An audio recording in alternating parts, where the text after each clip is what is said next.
over a decade later, and has any difference been made? We'll find out.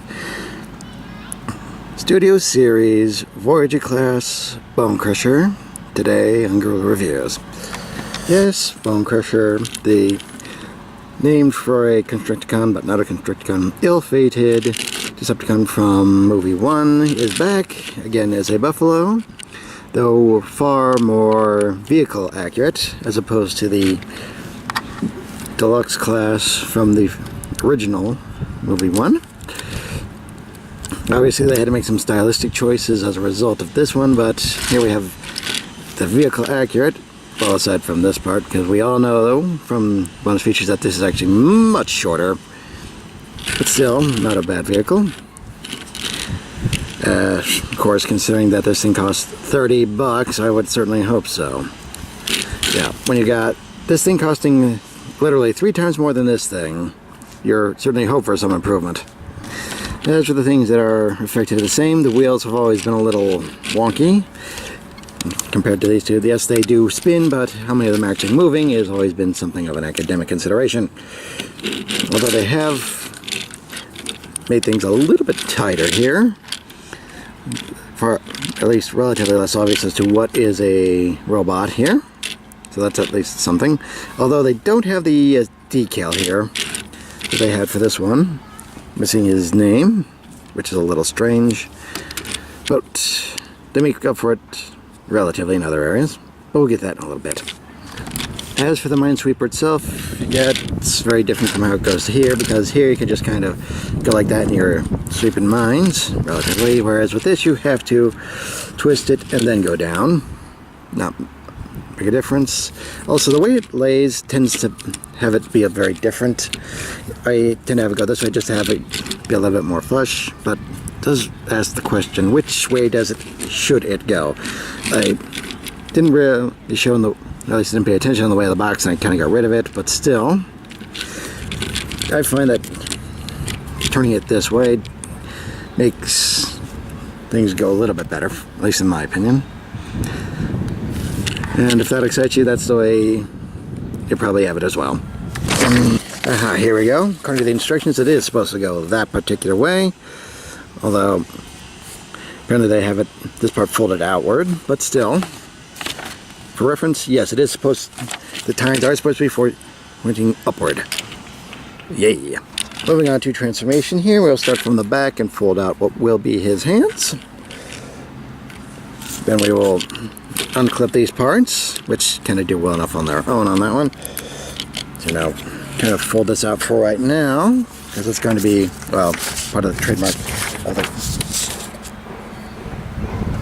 So now then we'll fold up like this, and come on. Oy. Jeez. Okay, we'll just leave it that there. We'll figure that out a little later. Then we'll split this part, that way. Back down here, separate, and separate. Interesting. Okay, let's see here. Yes. Fold down these parts down here. Then this thing kind of jumps around a bit, doesn't it? Okay. Twist that out that way. Then you have him kind of doing, well, kind of a yoga pose there. But oh well. Okay.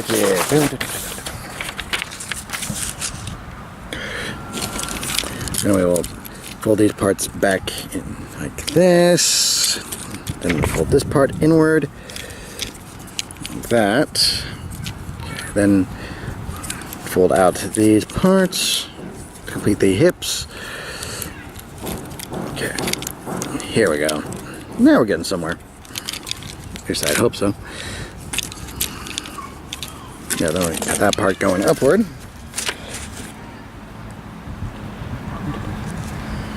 Yep. Okay. Yes. There's that. That. Good. Okay.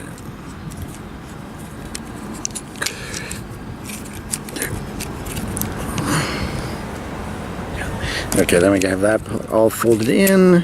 Fold this part in too. Then we get to the big part of folding these parts downward.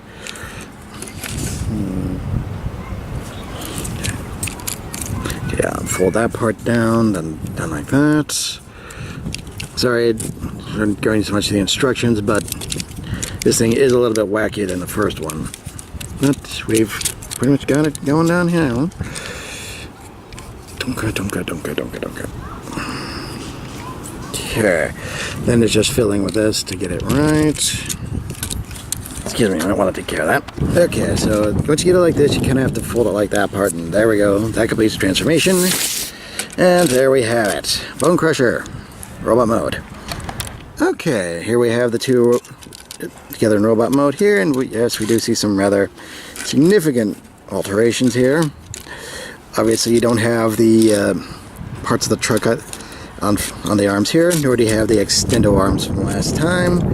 So you do have something somewhat cleaner, although much more gray, much more beige, but what can you do there? Plus, considering the amount of screen time, the fact that they included this figure at all is something of a marvel. As for the back, yeah, you don't have the funny little gimmick there, but you also don't have things a lot cleaner in presentation, although you do miss the Decepticon logo on the arm itself.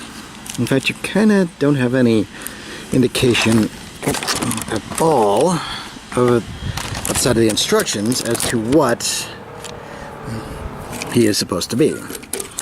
But I would imagine that repro labels will be taking care of that eventually. Though you do have some decent paint-ups for what is there.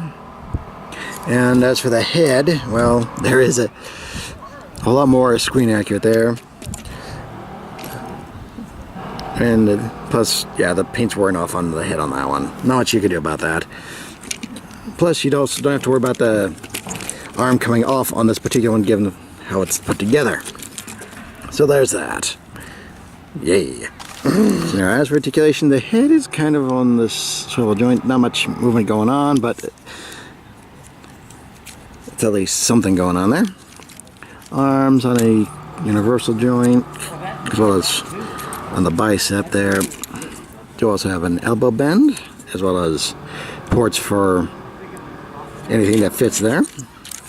No waist, but that's due to transformation, so not much you can do there. Plus, with that much, you're going to have to sacrifice something somehow. Universal joint for the hips, as well as a thigh joint, and a decent bend for the knees, such as it is. Oh, and you do have wrist rotation and open and close hands. So, give and take where you can. Plus, there was no real waist articulation on this one anyway, so that should be of no big surprise there. Plus, given the backpack, that's a bit. They did do a significant amount of different engineering to help make it a little bit better. This one's still wacky and funny, but this is, well, it's still a touch wacky, but it's a lot more compact and cohesive. And relatively screen accurate, I guess.